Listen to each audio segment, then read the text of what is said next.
잠깐 기도드리고 시작하도록 하겠습니다. 하나님, 저희들에게 하나님께서 살아계시고 또 저에게 주신 성경 말씀이 진리인 것을 함께 배우고 깨닫는 시간을 주셨음을 감사를 드립니다.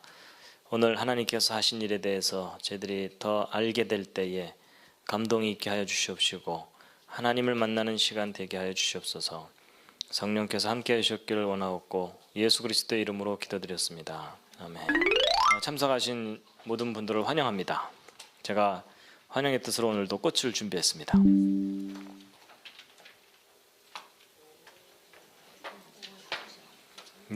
느낌이 아주 강렬하죠. 이제 오늘은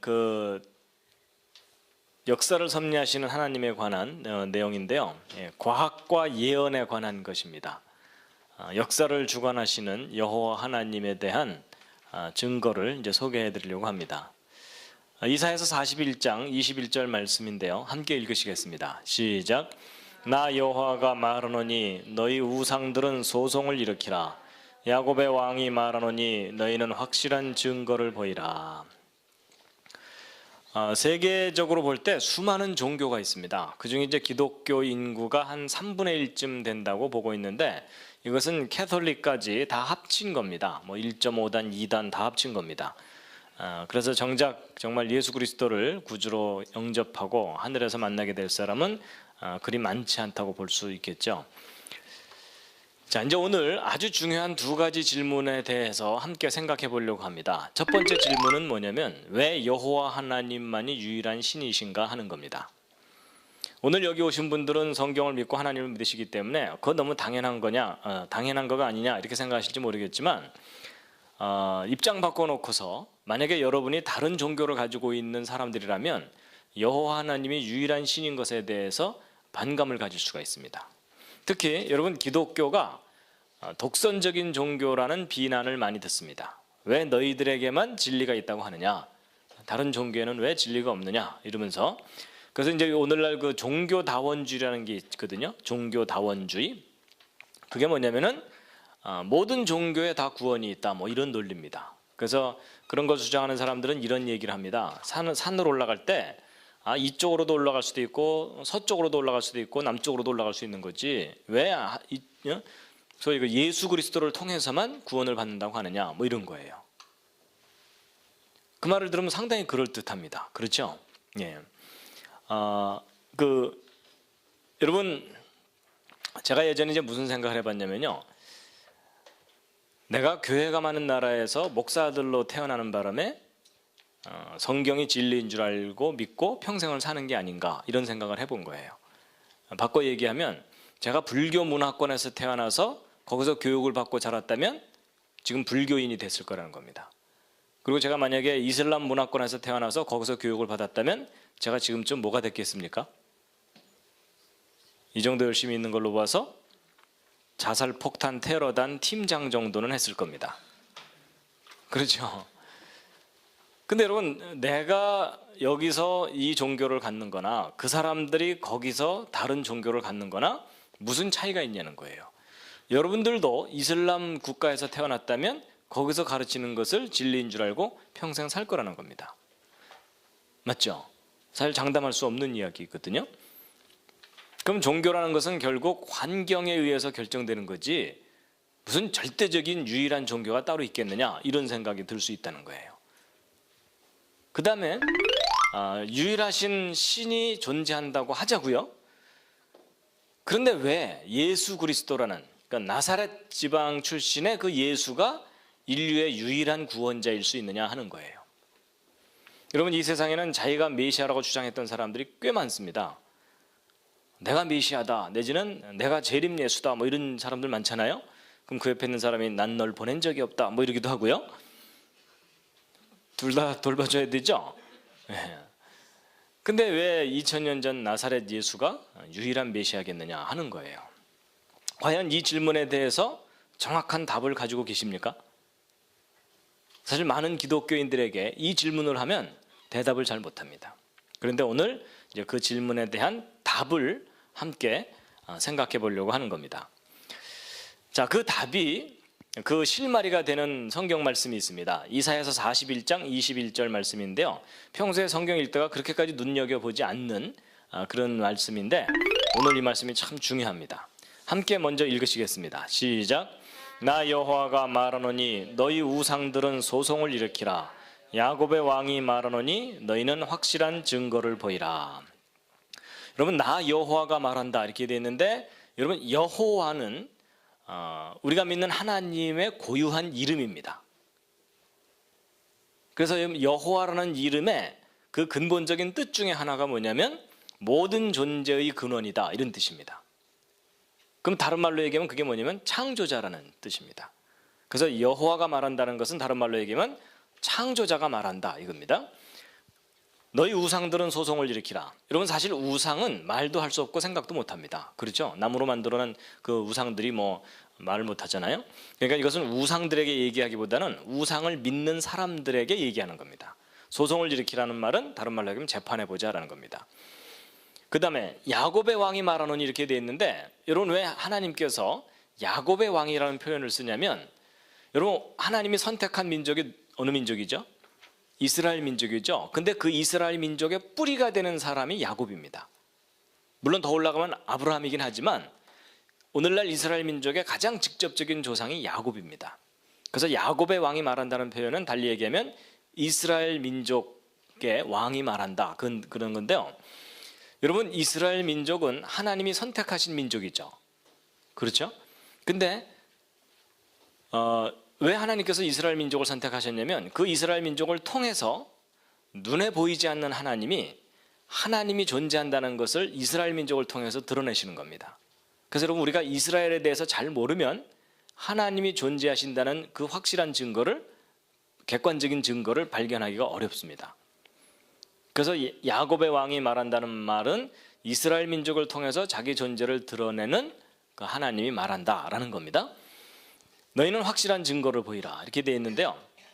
여러분, 재판에서 이기려면 뭐가 필요하죠? 증거가 필요합니다. 울면 되나요? 아닙니다. 법정에서 심하게 울면 법정 소란죄가 추가될 수가 있습니다. 그래서 여러분, 재판에서 이기려면 증거가 필요한데, 증거 중에서도 무슨 증거? 확실한 증거, 다른 말로 얘기하면 결정적인 증거가 필요합니다. 잡다한 많은 증거보다도 그 재판을 이길 만한 가장 결정적인 증거, 이게 필요하거든요. 그럼 여러분, 이 말씀을 읽어보면 여호와 하나님께서는 증거가 있다는 겁니까? 없다는 겁니까? 있다는 거예요. 내가 유일한 신이라는 증거가 있다는 거예요. 궁금하시죠? 그렇죠? 그래서 그 객관적인 증거가 뭐냐면 이제 하나님께서 제시하시는 것이, 자, 22절 함께 읽으시겠습니다. 시작. 장차 당할 일을 우리에게 진술하라. 또 이전 일에 어떠한 것도 고하라. 우리가 연구하여 그 결국을 알리라. 자, 미래에 일어날 일을 얘기해봐라. 여러분, 미래에 일어날 일을 미리 얘기하는 걸 뭐라 그러죠? 이걸 예언이라고 얘기합니다. 그 다음에 과거 일이 어땠는지 말해봐라. 여러분, 과거에 일어났던 일을 정확하게 표현하는 것을 뭐라 그러죠? 그걸 역사라고 얘기합니다. 예언해봐라. 그리고 역사를 말해봐라. 그것을 연구해보면 결론을 얻게 될 것이다 이렇게 돼 있어요. 그럼 여러분, 이제 아주 쉽습니다.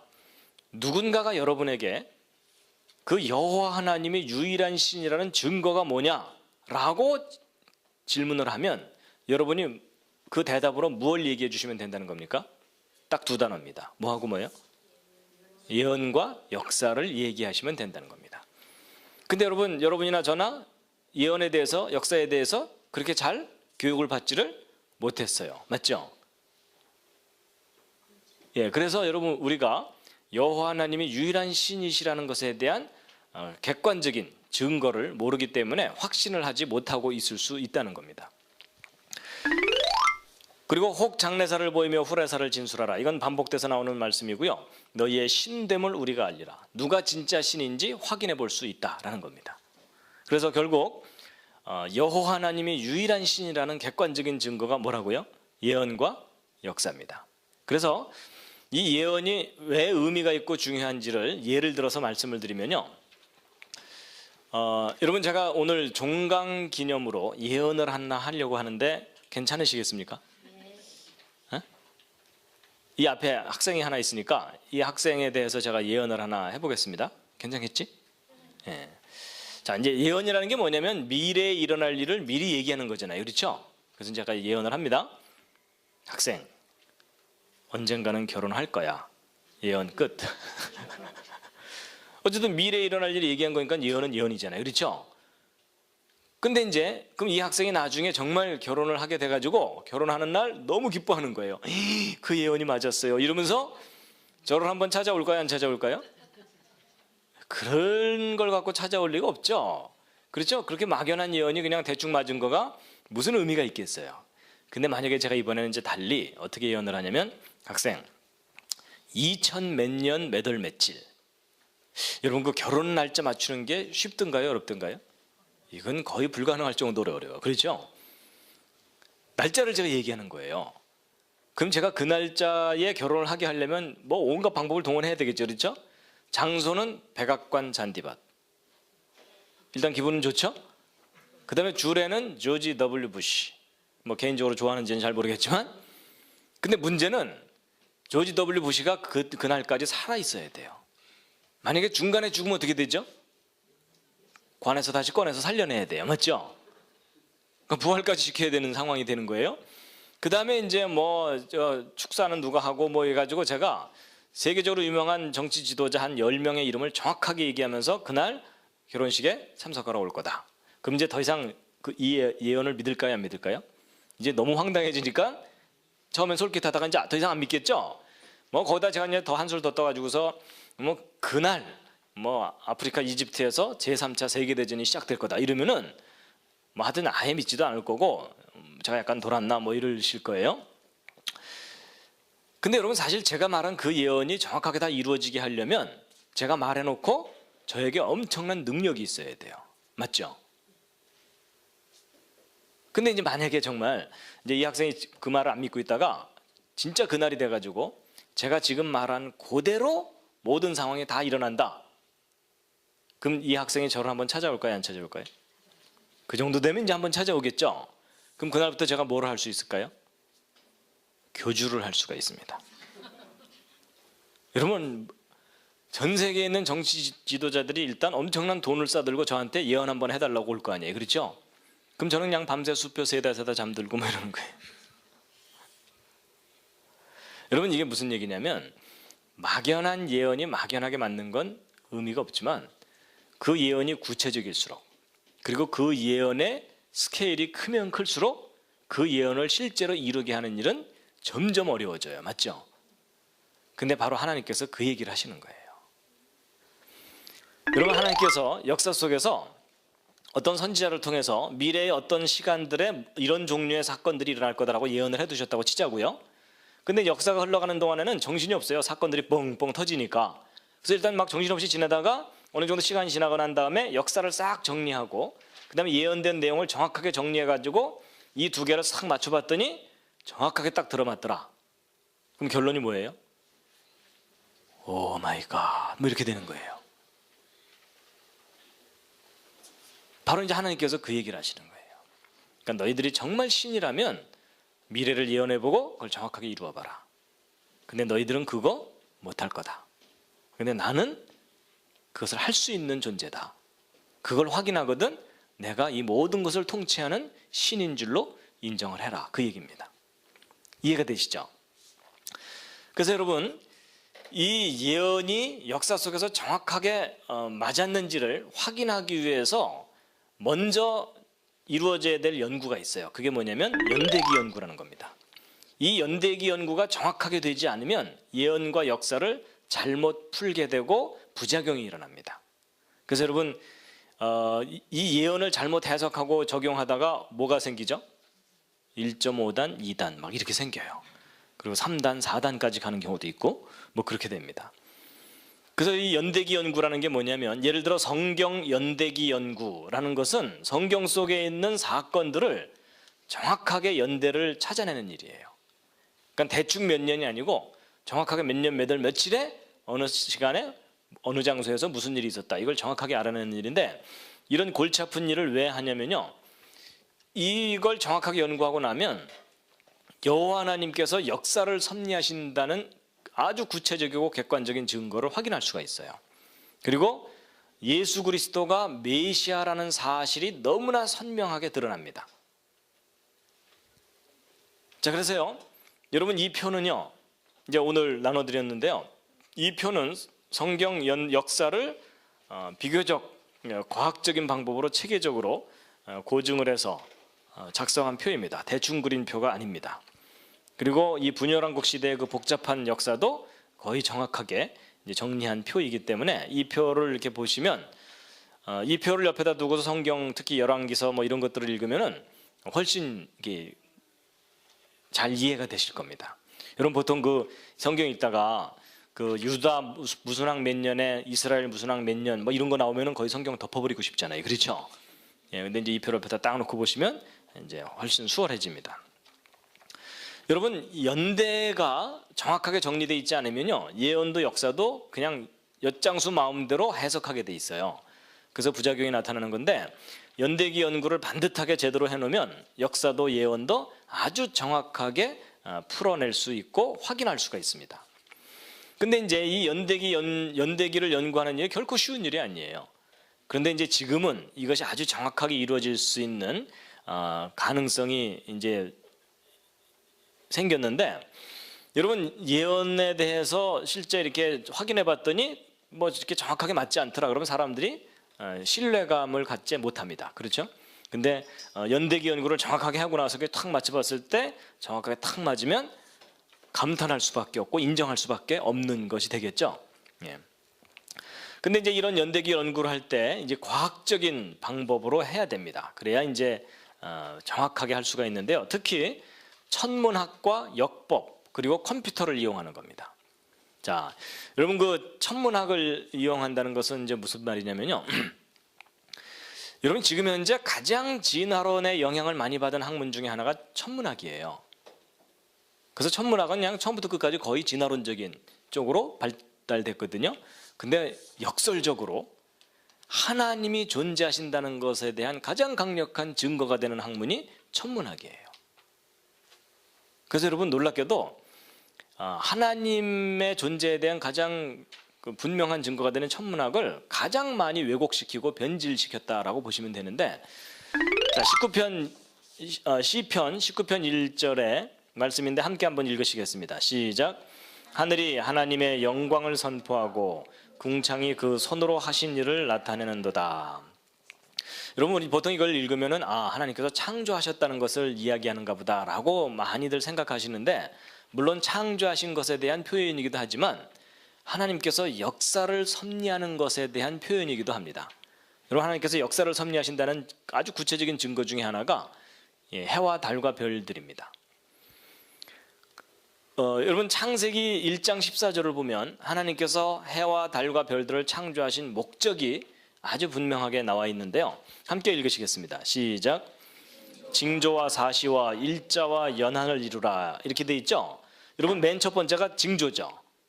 징조, 저게 뭐냐면 여러분 하나님께서 역사 속에서 어떤 특별한 사건을 일으키실 때 하늘에 있는 별들을 통해서 징조를 나타나게 하셨어요. 그래서 그 대표적인 예가 뭐냐면 예수 그리스도 탄생하실 때 동방박사들이 별을 보고 찾아왔다 그러죠. 바로 이제 그런 거예요.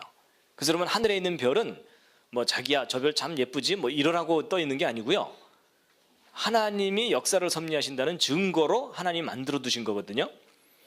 그래서요 여러분 예레미야서 31장을 보면은 35절 36절 함께 한번 읽어보시겠습니다. 시작.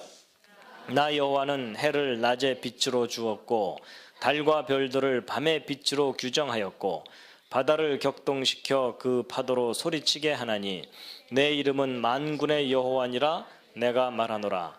이 규정이 내 앞에서 패할진대 이스라엘 자손도 내 앞에서 패함을 입어 영영이 나라가 되지 못하리라. 여기 보세요. 여러분 여기 이스라엘 자손을 내 앞에서 패한다 이렇게 되어 있는데, 여러분 아까 이스라엘이라는 민족이 존재하는 목적이 뭐라 그랬죠? 하나님이 존재하신다는 증거가 되는 게 이스라엘 민족이라고 그랬죠. 그러면 이스라엘 민족을 패한다는 것은 곧 무엇을 없앤다는 얘기예요? 하나님이 존재하신다는 증거를 없앤다는 뜻이에요. 그래서 여러분 이스라엘 민족을 싹 없애면요 하나님이 존재하신다는 증거가 없어져요. 그런데 보세요. 여기 이 규정이 내 앞에서 패할진대. 근데 이 규정이 뭐냐면 해와 달과 별들의 규정이거든요. 저 규정이란 말이 좀 이해하기 어려실 텐데 쉽게 얘기하면 해와 달과 별들의 운행 궤도예요. 근데 그 운행 궤도를 폐하는 것이 이스라엘 자손을 없애는 것과 똑같다 이런 거예요. 그럼 결국 무슨 말이냐면 해와 달과 별들의 운행 궤도가 무엇에 대한 증거란 얘기예요? 하나님께서 존재하신다는 증거라는 거예요. 근데 이 말이 지금은 이해가 아직 안 되실 거예요. 근데 이제 그 다음 설명을 들으시면은 이 말이 무슨 말인지 이해가 되실 겁니다. 자, 여러분 보세요. 그 역사학자들이 나름대로 역사의 기록에 충실하게 역사를 정리해도 역사가 왜곡되는 경우가 있어요. 예를 들어 어떤 경우냐면 여러분 이스라엘 민족 역사 중에 이 사울 다윗 솔로몬의 그 통일왕국 시대를 지나서 남유다와 북이스라엘로 나라가 분열되는 그런 일이 벌어지거든요. 그래서 이제 남유다 왕조가 다윗 왕조인 정통 왕조예요. 북이스라엘이 반란군 왕조예요. 그래서 이제 두 왕조가 나란히 이제 쭉 이어지게 되는데 예를 들어 남유다 왕 중에 아마샤 왕과 우시야 왕이 있는데 그 두 왕이 공동 통치를 했던 기간이 있어요. 근데 이 역사의 기록 속에 그 두 왕이 공동 통치했다는 기록이 없고 직접적인 기록이 없고 단순히 그냥 아마샤 왕의 통치한 기간과 우시야 왕이 통치한 기간만 역사 기록에 남아있다고 치자고요. 그럼 일단 아마샤 왕이 먼저 통치를 했으니까 이 아마샤 왕 통치 기간과 우시야 왕의 통치 기간을 그냥 역사학자들이 단순히 더해버려요. 그러면 요만큼의 오차가 생기죠. 그런데 이 공동 통치했다는 사실을 발견하기 전까지는 저걸 두 개를 더한 상태가 사실인 줄 알고 그대로 믿을 거 아니에요. 그렇죠? 그럼 그 뒤 역사는 이만큼의 오차를 갖고 계속 뒤로 밀리게 돼 있어요. 그럼 역사학자들이 나름대로 역사를 정확하게 정리했다고 자부를 하는데도 그 속에 오류가 있게 돼 있는 겁니다. 근데 저런 사실을 모르게 되면 이제 성경이 뭔가 틀린 기록처럼 오해가 될 수가 있어요. 그래서 저런 것을 정확하게 교정하지 않고 그냥 예전에 정리했던 역사를 이 주변 국가 역사하고 비교를 해봤더니 성경 역사가 뭔가 허술하게 보이는 거예요. 예를 들면 이런 거예요. 이런 거 에스더서에 보면은 에스더가 아하수에로 왕의 왕비가 돼가지고서 있었다가 자기 민족이 음모에 의해서 몰살되는 것을 막기 위해서 왕 앞에 나아간 때가 있었죠. 원래 왕이 부르기 전에는 자진해서 나와서는 안 되거든요. 그러다가 아주 쉽게 죽임을 당할 수가 있어요. 근데 이제 에스더가 너무나 절박하니까 죽음을 무릅쓰고 이제 왕의 환심을 사기 위해서 아름답게 치장을 하고서 왕 앞에 그냥 이제 나가게 됩니다. 그런데 저렇게 이제 왜곡되어 있는 줄 모르고 정리한 역사에서 이 에스더가 아하수에로 앞으로 나간 나이를 확인해 보았더니 환갑이 넘은 나이인 거예요. 아니 여러분 생각해 보세요. 환갑이 넘은 할머니가 아무리 변장을 해도 그렇지 그냥 왕이 한눈에 반해갖고 내가 나라의 반을 주마 뭐 이럴 리가 없잖아요. 그렇죠? 그래갖고 야 이거 성경의 기록은 뭔가 좀 허술하다라고 그 역사학자들이 생각했었어요. 그런데 나중에 이런 부분들을 정확하게 다시 찾아가지고서 싹 정리를 하고 났더니 정말 에스더가 아하수에로 앞으로 나갔을 때가 꽃다운 나이였다는 것이 다시 확인된 거예요. 그래서 이렇게 왜곡된 역사를 정확하게 바로잡지 않으면 큰 실수를 범하게 되거든요. 그럼 이제 정말 이런 모든 일들이 정확하게 언제 일어났는지에 대해서 절대 연대라는 걸 찾아내야 돼요. 대충 몇 년이 아니라 정확하게 몇 년, 몇 월, 며칠에 무슨 일이 있었느냐를 알아내야 되는데 그런 절대 연대를 알아내는 중요한 방법 중에 하나가 천문학적인 사건을 이용하는 거예요. 그래서 이 천문학이 이제 중요한데요. 예를 들어 우리나라에서요. 그 삼국사기나 삼국유사 같은 기록을 보면 고구려 백제 신라 시대의 그 역사 기록이 나오는데 근데 그런 역사 기록 속에 어떤 것들이 발견되냐면 일식 현상에 관한 기록이 67회나 발견되고 행성이 이상하게 움직이는 현상이 40회 발견되고 그러거든요. 근데 저런 천문학적인 현상에 관한 기록이 역사 기록 속에 있잖아요. 저게 너무나 중요한 자료예요. 그래서 예를 들어 신라 시대 무슨 왕 몇 년에 일식 현상이 있었다 이러잖아요. 그럼 그게 정말 있었는지를 컴퓨터를 이용해서 명확하게 찾아낼 수가 있어요. 여러분 BC 585년 5월 28일 날 일치현상이 있었어요. 저기 터키 그쪽에서. 그런데 이제 옛날 기록 속에 어떤 기록, 옛날 역사 기록에 이제 어떤 게 있냐면 리디아라는 나라하고 메데라는 나라가 오랫동안 전쟁을 하다가 어느 날 갑자기 전쟁을 멈춘 일이 역사에 기록이 돼 있어요. 전쟁을 멈춘 원인은 뭐였느냐? 둘이 서로 열심히 싸우다가 저녁 무렵에 일식현상이 나타난 거예요. 개기일식이. 그래갖고 전쟁을 하던 사람들이 막 공포감에 휩싸이면서 신이 노했는데 더 이상 무슨 전쟁이냐 이래가지고서 그날로 전쟁을 딱 멈췄어요. 오랫동안 싸우던 전쟁. 근데 그게 역사 기록에 남아있거든요. 근데 이제는 그걸 검증할 수 있는 시대가 됐어요. 그래서 이 컴퓨터 프로그램으로 그걸 찾아낸 건데 보세요. BC 585년 5월 28일 날 그 저녁에 있었던 그 일식현상을 이제 실제 확인을 함께 해보겠습니다. 여러분 지금 여기 달이 있고 여기 태양이 있거든요. 지금 달이 태양을 지금 가리려고 이제 가리기 직전의 모습인데 쭉 시간이 흘러가는데 3시에서 이제 거의 해질 무렵쯤에 이제 그 일이 일어나요. 그래서 5시쯤 이제 된 후에 보셨죠? 깜빡하는 거. 다시 한번 보시겠습니다.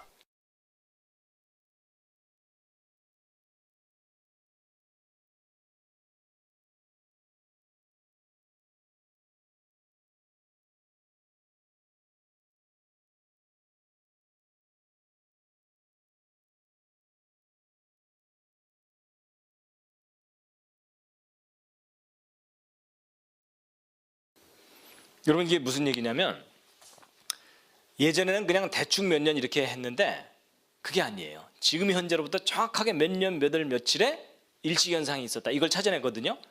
그러면 그런 것은 절대 연대라는 게 돼요. 지금 현재를 기준으로 정확하게 몇 년 몇 월 며칠. 그러니까 역사 속에서 그런 점을 몇 개만 찾아내면 그것은 움직이지 않는 시간이 돼요. 그렇죠?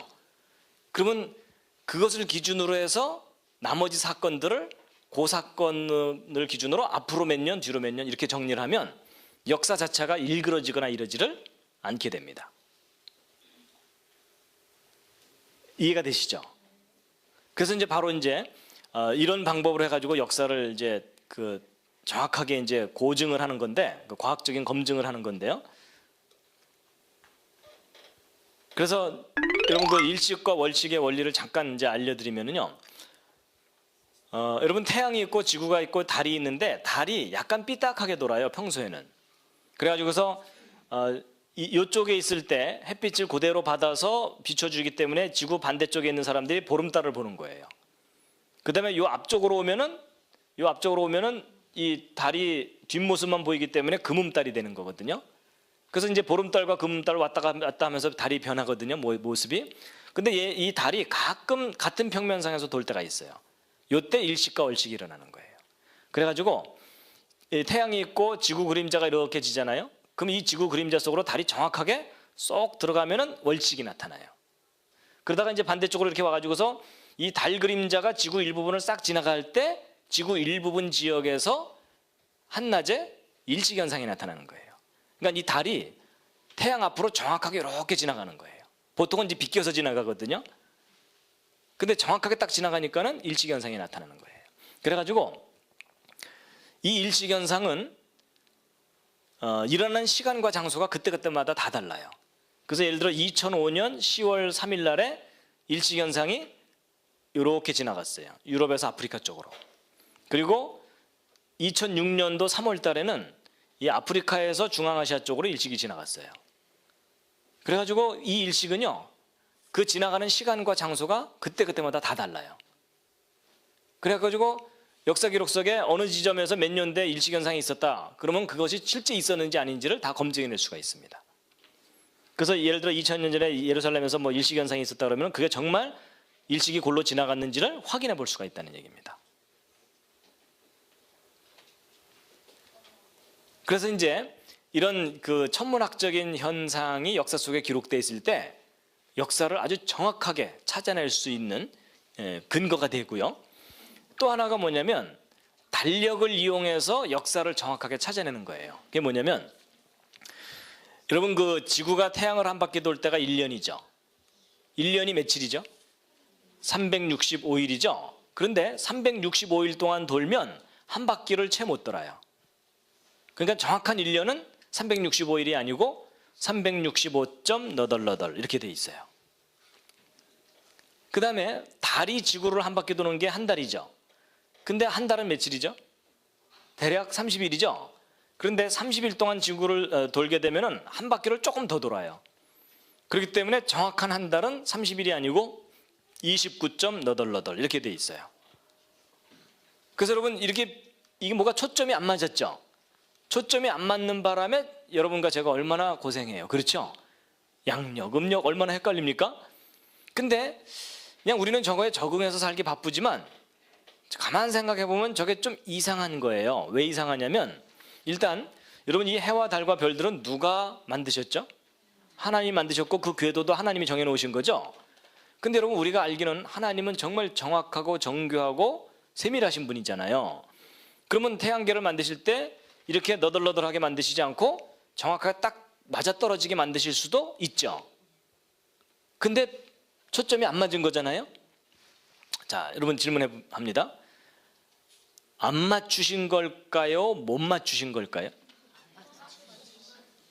분위기상 안 맞췄다고 대답을 해야 될 것 같죠? 여러분 실제로 못 맞추신 게 아니라 안 맞춘 것인 거예요. 혹시 못 맞추셨을까요?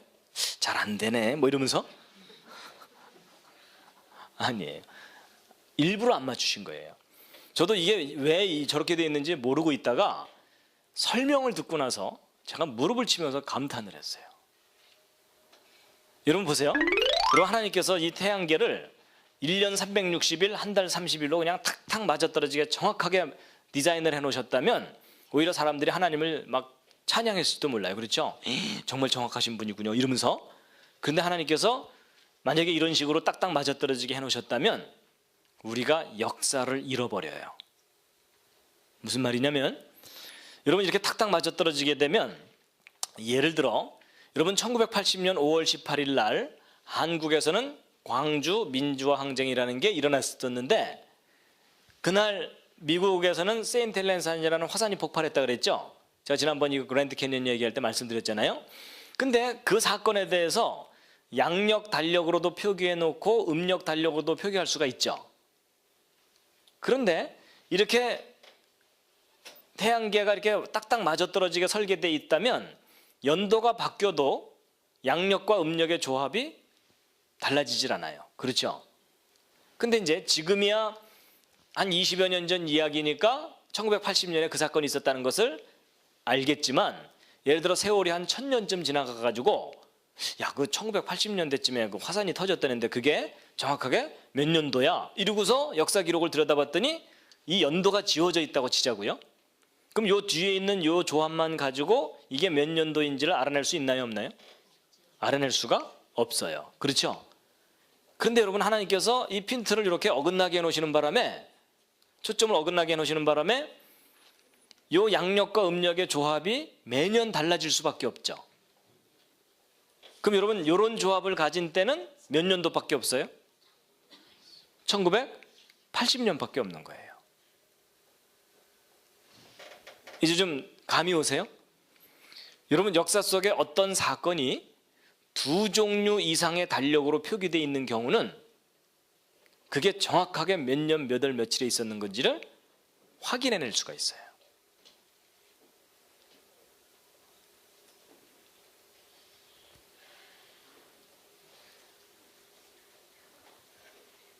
그래서 바로 이런 원리를 이용해 가지고 이제 성경 속에 있는 어떤 사건들에 대한 정확한 연대기 정리를 다시 할 수 있게 된 건데 이제 그런 이걸 적용한 대표적인 예 중에 하나가 여러분 그 바벨론 느부갓네살 왕이 예루살렘을 멸망시킨 그런 사건이 있거든요. 그게 바로 이제 분열왕국 시대가 끝나는 때인데 북이스라엘은 먼저 아시리아에게 멸망당하고 남유다가 바벨론에 멸망당하게 되는데 그때 이제 느부갓네살 왕이 예루살렘을 함락시켜요. 근데 이제 그 함락시킨 때에 대해서 지금 현재 널리 알려진 연대가 BC 586년이에요. 그래가지고서 보통 일반 주석 성경이나 해석해 놓은 데는 다 저 연대가 돼 있거든요. 그런데 조금 전에 말씀드린 그 원리대로 정확하게 이 연대를 검증을 해보았더니 BC 586년이 아니라 588년이라는 거예요. 그럼 어떻게 저렇게 이제 이야기를 하는 거냐 하는 건데, 이 예루살렘이 함락될 때에 대한 역사 기록을 보면 그 함락되던 날이 아부월 7일이었다는 거예요. 이게 구약 달력이라고 보시면 됩니다. 유대인들의 달력이거든요. 그리고 이제 그날이 안식일이었다고 돼 있어요. 안식일이면 이제 오늘날로 따지면 일요일이지만 정확하게는 토요일이죠. 그 다음에 안식년 다음 해에 예루살렘이 망했다는 거예요. 그리고 여호야립 반열 제사장들이 직무를 수행하던 때다 이렇게 돼 있는데 거의 방언이죠. 여러분 이게 뭐냐면요. 지난주에도 언뜻 말씀드렸지만 다윗 왕이 솔로몬 왕에게 정권을 물려주기 직전에 제사장 제도를 싹 정비를 해가지고 제사장 팀을 24팀을 만들어요. 그래서 한 팀이 한 주씩 성전 봉사를 하도록 하거든요. 그래서 24팀이기 때문에 한 주씩 돌아가면서 하면은 168일마다 자기 팀 순서가 다시 돌아오게 돼 있어요. 근데 바로 이 여호야립 팀 제사장들이 직무를 수행하던 때에 망했다는 거예요. 그리고 여호수아가 가나안 땅에 들어간 지 17번째 희년이 지난 후에 망했다고 돼 있어요. 그래가지고 바로 이런 것을 만족시킬 수 있는 때를 이제 컴퓨터 프로그램을 이용해서 찾아낸 거예요. 그래가지고 여러분 여기 이제 달력 변환 프로그램인데요. 이게 뭐냐면 지금 현재 여러분과 제가 사용하고 있는 달력이 양력 달력이라고 하잖아요. 이 서양력이란 뜻이죠. 그게 바로 이제 그레고리안 달력이라고 하는 겁니다. 그리고 이 그레고리안 달력이 있기 이전에는 줄리안 달력이라는 달력이 있었어요. 저 줄리안 달력은 뭐냐면 여러분 줄리어스 시저 아시죠?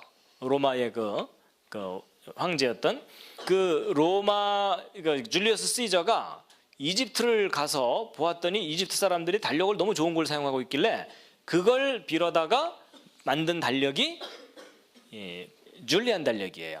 근데 이제 하나님께서 이 태양계를 핀트를 어긋나게 해놓으시는 바람에 달력을 만들어놔도 어느 정도 시간이 지나면 교정을 해야 돼요. 그래서 이 줄리안 달력을 교정한 달력이 그레고리안 달력입니다. 근데 이걸 우리가 지금 쓰고 있는 거죠. 그 다음에 이제 안식년은 7년마다 한 번씩 돌아오죠. 그래서 뭐 대학 교수들 되게 뭐 안식년 간다고 6년 일하고 1년 나가서 좀 쉬고 오고 뭐 그런 거 있잖아요. 그 다음에 이제 제사장 제도는 이제 아까 말한 대로 168일마다 돌아오는 거고, 그 다음에 희년이 뭐냐면 여러분 안식년을 7번 지냈을 때니까 49년마다 한 번씩 돌아오는 건데, 그 희년이 되면 제일 중요한 행사가 뭐냐면 땅을 원주인에게 다 돌려주는 거예요.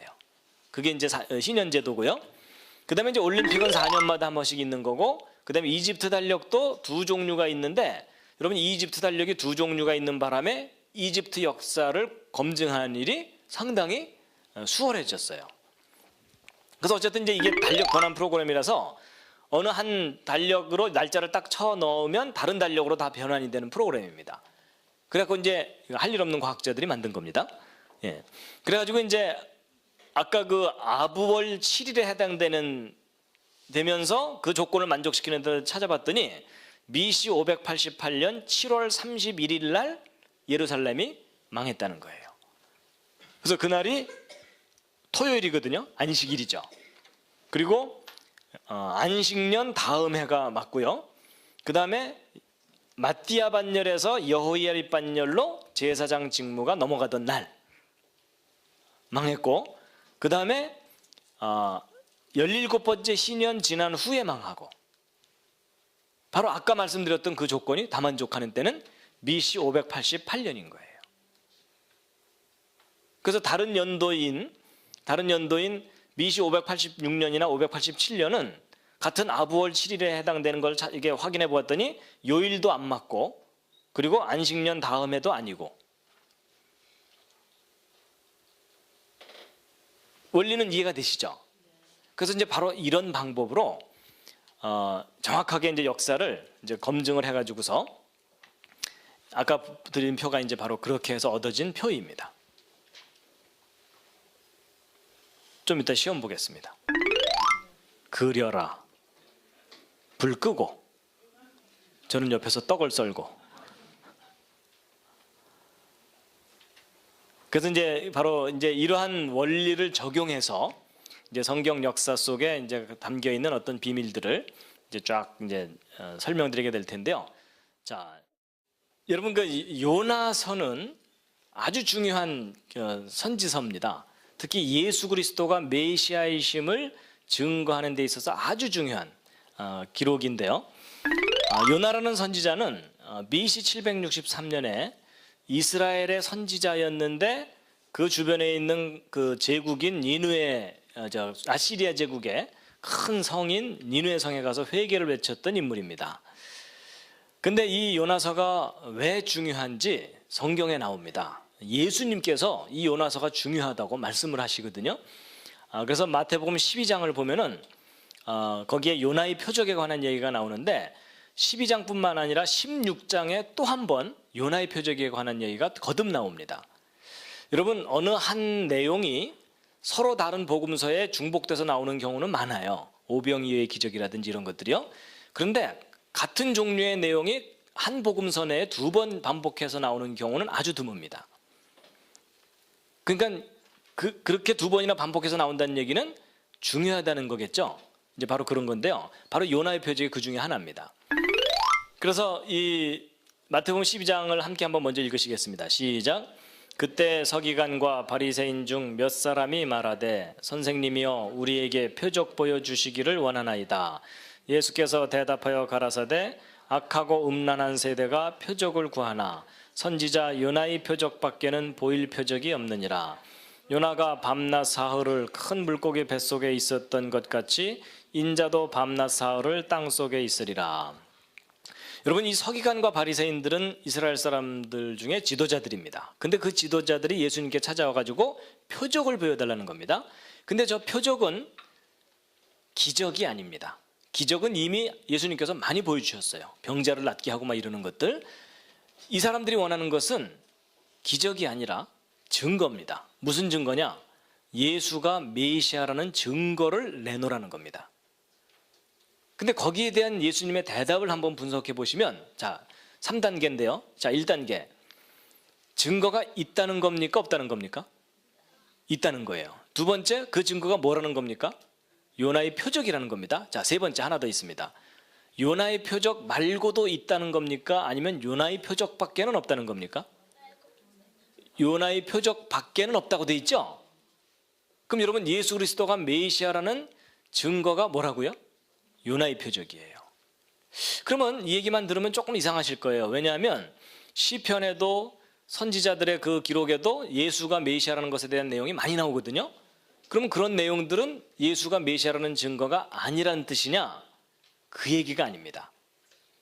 여러분 그 법정에서 증거를 제출할 때 별로 중요하지 않은 잡다한 증거들이 많이 있지만 결정적인 증거가 있죠. 바로 그 얘기입니다. 그러니까 예수 그리스도가 메시아라는 결정적인 증거가 뭐냐 하고 여러분이 질문을 받으면 대답이 뭡니까? 요나의 표적입니다. 그래서 여러분 마태복음 16장에도 역시 마찬가지로 요나의 표적 밖에는 보여줄 표적이 없다 이렇게 돼 있어요. 그렇다면 여러분 예수 그리스도가 메시아인 것에 대한 결정적인 증거를 찾으려면 요나서를 연구해야 되겠죠. 그래서 이제 요나서를 함께 이제 보시게 될 텐데요. 자, 요나서 1장 1절만 함께 읽으시겠습니다. 시작. 여호와의 말씀이 아미떼의 아들 요나에게 임하니라 이르시되 그러면서 니느웨로 가서 회개를 외쳐라 하고 보냈습니다. 여러분 이 요나는요 이스라엘의 선지자인데 니느웨로 가서 회개를 외치라는 명령을 받았거든요. 근데 이제 요나가 갑니까 안 갑니까?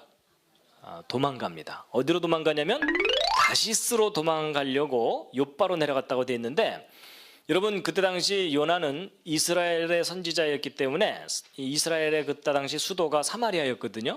사마리아 근처에서 어쨌든 활동을 하고 있다가 도망가려고 바닷가 쪽으로 간 겁니다. 그래서 이제 거기서 이제 볏값을 주고서 배에 올라탔거든요. 그래서 요나가 이제 다시스로 도망을 가게 되는데 저는 예전에 다시스가 어딘지 몰랐을 때는 아마도 하나님께서 요나에게 니느웨 좀 갔다 오라 그랬더니 여기로 도망가거나 요쯤 도망갔구나 이렇게 생각했어요. 근데 제가 다시스가 어딘지를 알고 나서 요나가 요나서가 코미디라는 사실을 알게 됐어요. 여러분 혹시 다시스가 어딘지 아세요?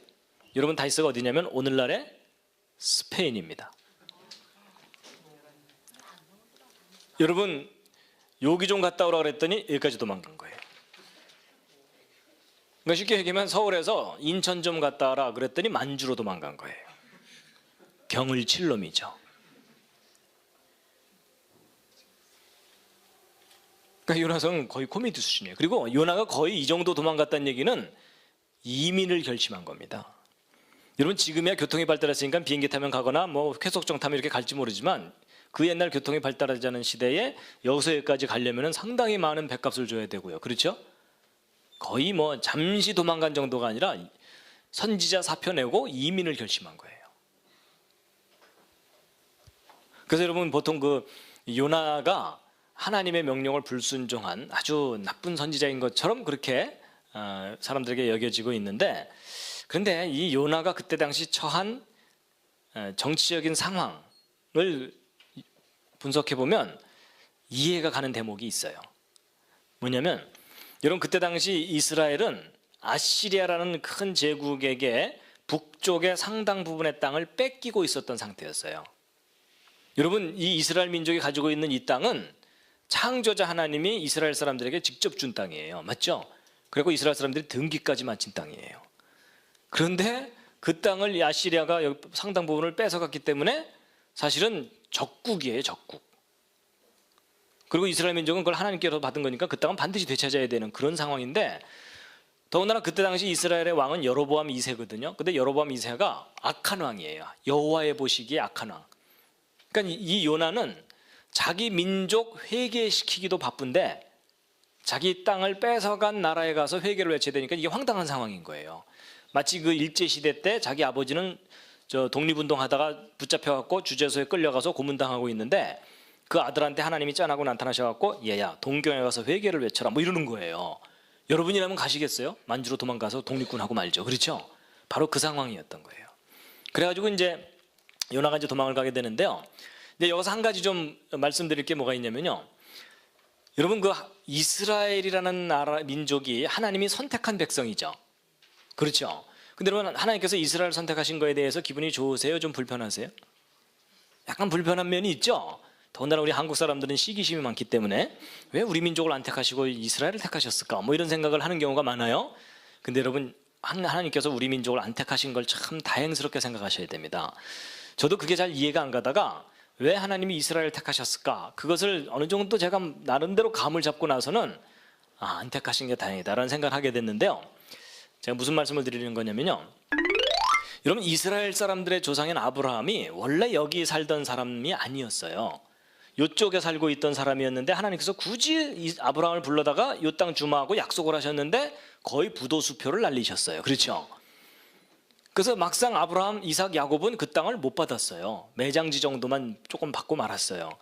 그러다가 이제 그 후손들은 또 이상하게 이제 일이 꼬이는 바람에 이집트에 가서 처음에는 좀 잘 사는 듯 하다가 완전히 노예가 되고 막 200년 이상 고생을 하다가 뒤늦게 탈출을 하잖아요. 그렇죠?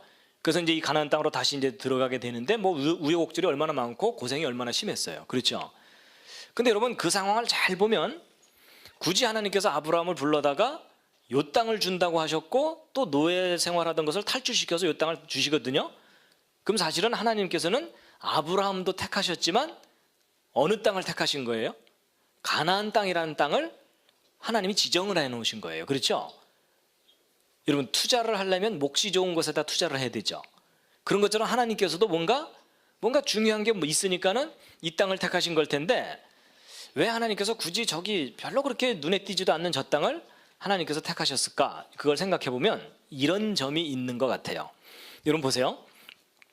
여러분이나 저는 그렇게 과히 욕심이 크지 않기 때문에 뭐 전 세계를 지배해 보겠다 이런 생각 안 하시죠? 그런데 옛날에 그 제국을 다스리던 왕들은요, 자기 제국의 영토가 늘어나면 늘어날수록 욕심은 더 커지게 돼 있어요. 그래가지고 전 세계를 지배하고 싶은 그런 욕심이 생기거든요. 여러분 전 세계를 지배하려면 유럽, 아시아, 아프리카 세 대륙을 다 지배해야 진짜 세계를 지배한다는 말을 들을 수 있잖아요. 그래서 예를 들어 유럽에 있는 어느 왕이 유럽을 어느 정도 평정하고 난 다음에는 아시아와 아프리카를 침략해서 들어가려면은 군대를 이끌고 여기를 꼭 지나가야 돼요. 그다음에 이집트의 파라오도 이 유럽과 아시아를 집어먹으려면 군대를 이끌고 여기로 나와야 돼요. 그리고 아시아에 있는 어느 왕도 유럽이나 아프리카를 점령하려면 여기로 꼭 지나가야 돼요. 그렇죠? 어떤 사람들은 배 타고 건너가면 되잖아 이러는데 여러분 수십만 명의 대군을 이끌고 어떻게 배를 타고 건너가요? 그렇죠? 그러니까 육로를 통해서 가려면 반드시 여기를 지나가야 되거든요. 그러니까 세계를 지배하려면 반드시 지나가야 되는 길목이 여기예요. 좀 감 잡으셨습니까? 여러분 놀랍게도 딱 길목이 되는 고기를 하나님께서 선택하셔갖고 자기 민족을 거기다가 두신 거예요. 그러면서 그 민족을 거기다 두시면서 뭐라 그러셨냐면 너희들이 여기서 내 말 잘 들으면 그 주변에 아무리 강한 나라가 있더라도 너희들이 평안할 거다. 근데 내 말 안 들으면 고생 좀 할 거다. 이런 얘기를 하신 거예요. 그래서 포로로도 잡혀갔다 오고 심지어 정말을 안 들으면 전 세계로 노예로 팔려가기도 할 거다. 전 세계를 떠돌다가 내가 요거 하나는 약속한다. 마지막 때가 가까이 오면 어디에 있을지라도 이 자리로 다시 돌아오게 할 거다. 정말 그 기적 같은 일이 일어나는 걸 보거든 바보가 아니라면 누군가가 너희를 지키는 줄 알 거다. 이해가 되시나요? 여러분 수십만 명 이상의 대군이 지나가는데 그 길목에서 조그만 민족 하나가 통행세네 이러면 얼마나 얄미워요. 그렇죠? 여러분 그 대학 캠퍼스 잔디밭 같은 곳에 학생들이 시간 급하다고 막 가로질러 다니는 데 있죠. 거기 잔디밭 살아남아요? 못 살아남아요? 뿌리채 뽑혀서 땅 맨바닥에 너덜너덜해져요. 맞죠? 그럼 여러분 그 막 학생들이 짓밟고 다니는 그 길목에 잔디 지키려면 꼬마 하나 세워놓으면 되나요? 아찌 지나가지 마세요 이러면 돼요? 아니에요. 여러분 거기서 힘센 사람이 뜩 버티고 서갖고 돌아가 이래야 되잖아요. 그렇죠? 이해가 되시죠? 여러분 하나님께서요 자기를 섬기고자 하는 그 민족을 택하시기를 군사력이 강한 공동체를 택하지를 않으셨어요. 오히려 이스라엘 민족을 택하신 다음에 제사 지내는 것만 가르쳐 주시고 그리고 이 마병을 많이 두지 말아라 이렇게까지 얘기하시고 절대로 군사력을 키우도록 하시지를 않으셨어요. 근데 여러분 이 길목에 있는 조그마한 민족 하나가 끝까지 살아남으려면 강해야 되잖아요. 그렇죠? 근데 스스로 강해서 자기들을 보호하도록 하지를 않으시고 너희들은 하여튼 제사 잘 드리고 내 말만 잘 들어라 이러신 거예요. 그런데 너희같이 그렇게 약한 조그만 민족 하나가 그 길목에서 끝까지 살아남는 것을 보거든 누군가가 너희를 지키는 줄 알 거다.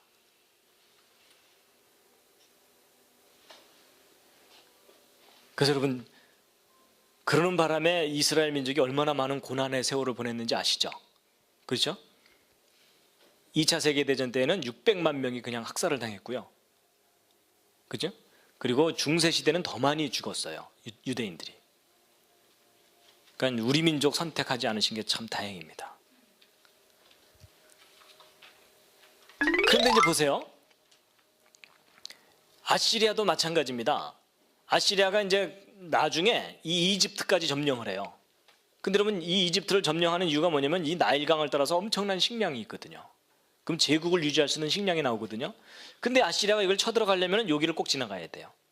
어떤 분들은 뭐 돌아서 가면 되지 이러는데 여긴 사막인 거 아시죠? 그러니까 여기 조그만 민족 하나가 거기서 오래 버틸 수가 없는 상황이고 여기를 점령 못하면 이집트를 점령 못하게 돼요. 맞죠? 그러니까 전략적으로 중요한 데가 바로 여기예요.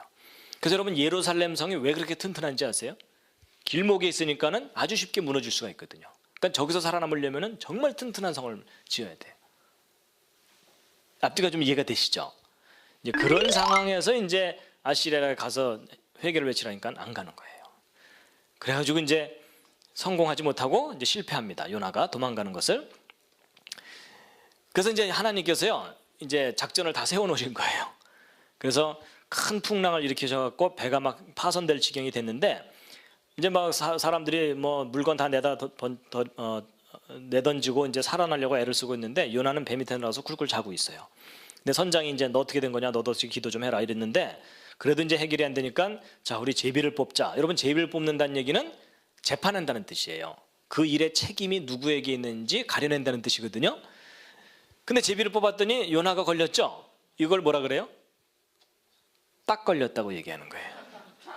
그래갖고 요나가 딱 걸려갖고서 물어본 거예요. 너 어떻게 된 놈이냐 이랬더니 요나가 이제 난 히브리 사람인데 하나님을 경외하는 사람인데 지금 하나님 명령을 거역하고 좀 도망가는 중이다. 뭐 이랬더니 그냥 다 두려워갖고 쟤 때문에 그랬다. 뭐 이래가지고서 이제 두려워하고 있는데, 그래도 이제 해결이 안 되니까 결국은 요나가 이제 책임감을 느끼고 차라리 나를 바다에 던져서 죽여라.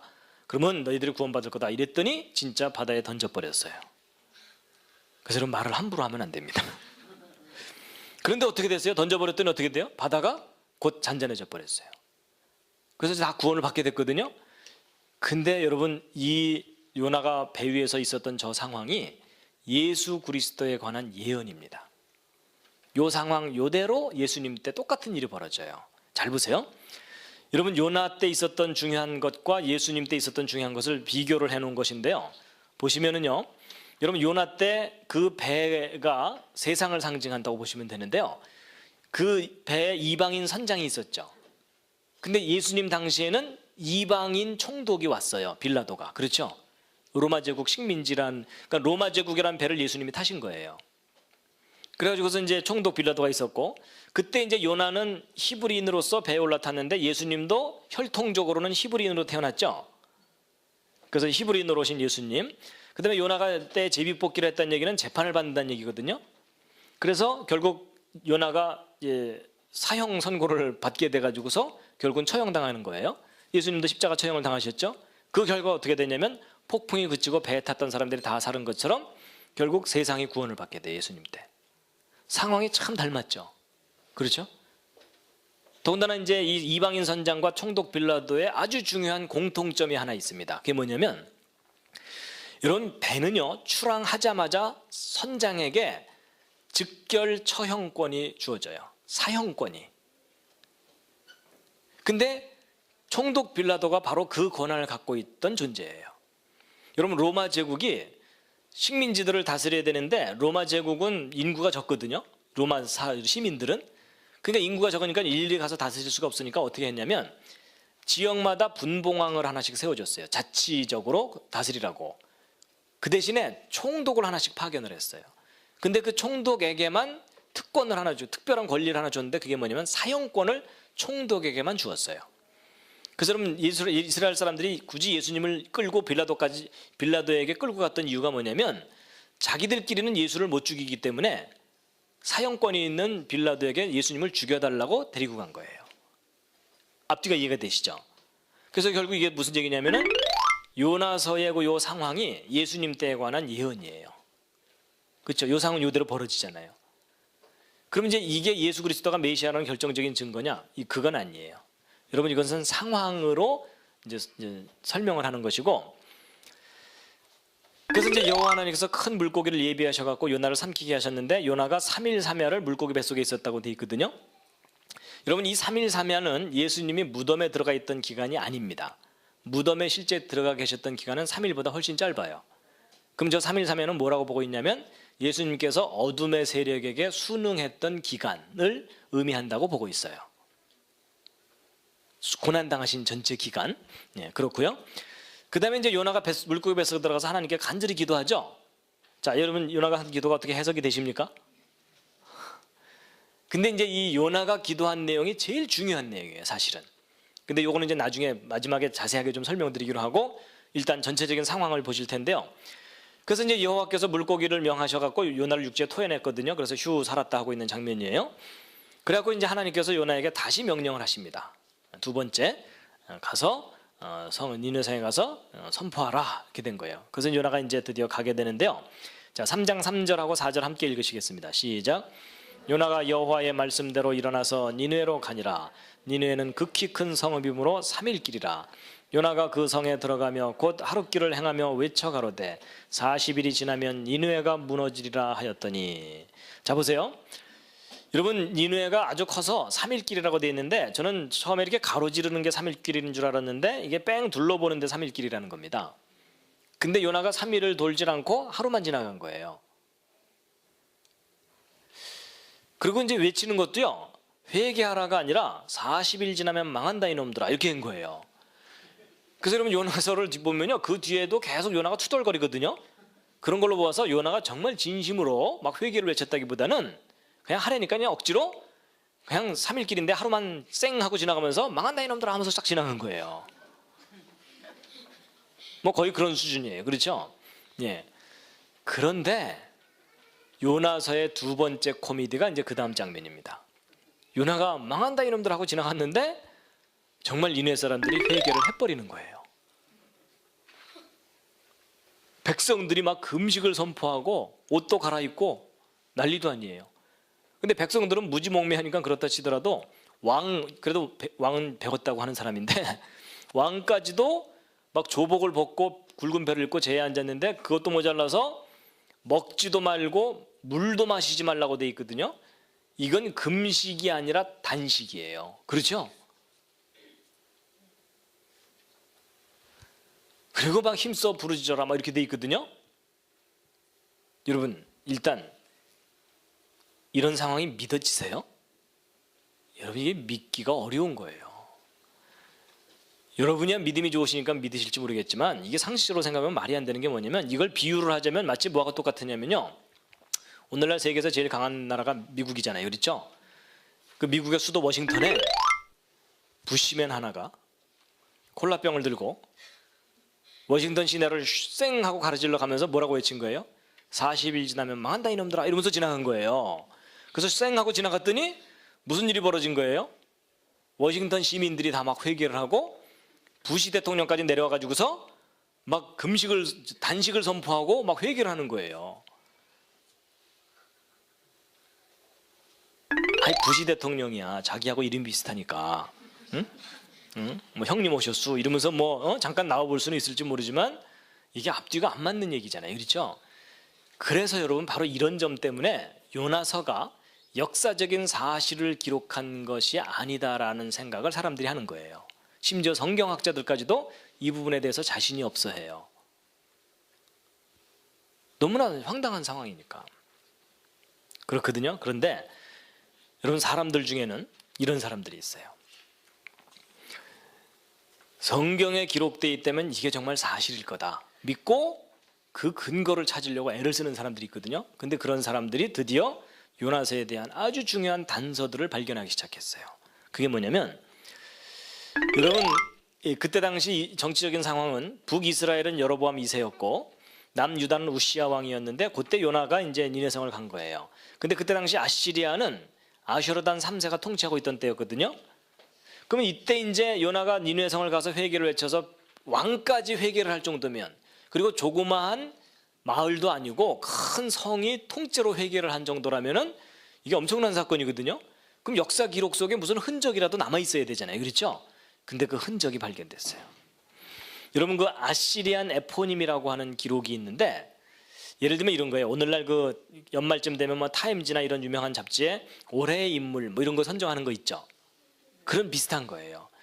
몇 년도에 무슨 중요한 사건이 있었고 중요한 인물이 누구다, 이것을 리스트업 해놓은 그런 기록이 발견된 게 있는데 거기에 단서가 있는 거예요. 보세요. 요 아시리안 에포님을 좀 이렇게 크게 이제 확대를 한 건데요. 요나가 니느웨 성을 갔을 때가 BC 763년 요때거든요. 근데 요나가 니느웨 성을 가기 전까지는요, 이 아시리아라는 제국이 아주 왕성하게 원정을 다니면서 자기 땅을 넓히고 있던 때였어요. 그래서 맨날 어게인스트 어디 이래가지고서 계속 전쟁 나가는 거예요. 그러니까 왕은요 늘 전쟁 나가서 땅 뺏어오고 사람 뺏어오고 뭐 이러는 거거든요.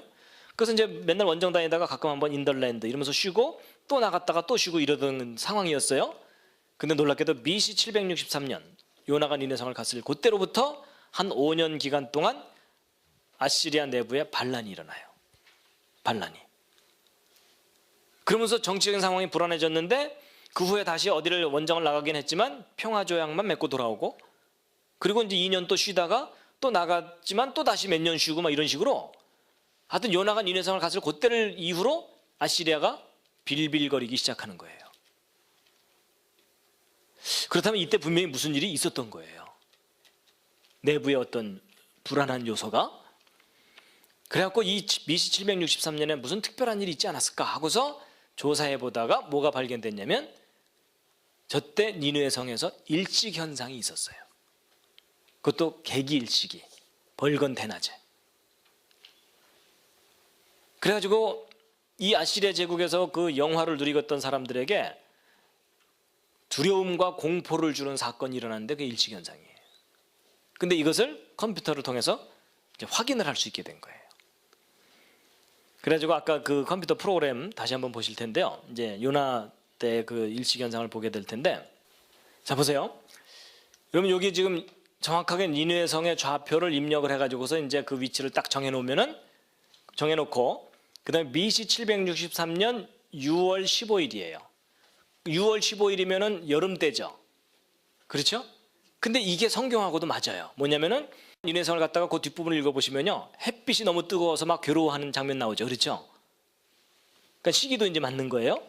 그랬는데 BC 763년 6월 15일 날 이제 요거 새벽 3시 10분이니까 이제 먼 동이 터오기 시작할 때쯤이에요. 요때쯤부터 이제 태양이 딱 떠오르는 이런 상황인데요. 4시 5시 때 이제 태양이 탁 떠오르는 거예요. 자, 이렇게 되는데 떠오르는 때 딱 보시면은요, 뭐가 보이냐면 여러분 여기 노란 게 태양이고 요 파란 게 달이고 그 옆에 주피터라 그래서 주피터가 뭐죠? 태양계 9개 행성 중에 목성인데 9개 행성 중에 제일 큰 행성이에요. 그래서 왕별이에요. 여러분 주피터가 누구죠? 그리스 로마 신화에 나오는 신들의 왕인 제우스죠. 그래서 여러분 저 목성은 고대로부터 왕을 상징하는 별로서 왕의 운명을 점칠 때 저 별을 연구를 했어요. 왕의 운명에 대해서 알려고 할 때. 근데 놀랍게도 바로 이 목성이 태양 바로 옆에 있는 이 상황에서 일식현상이 나타나는 거예요.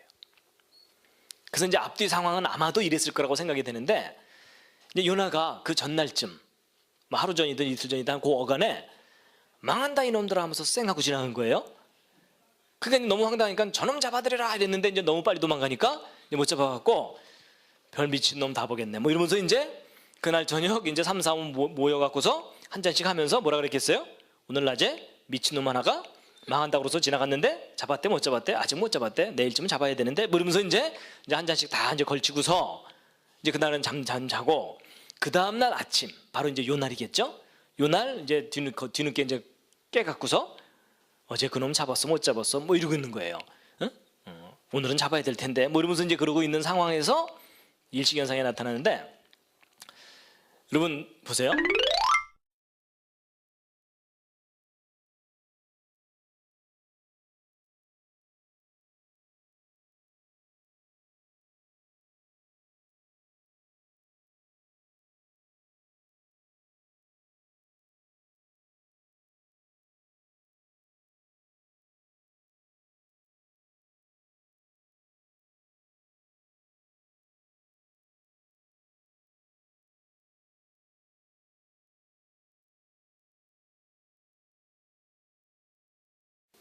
한 5분 정도 기간 동안 개기일식이 일어나요.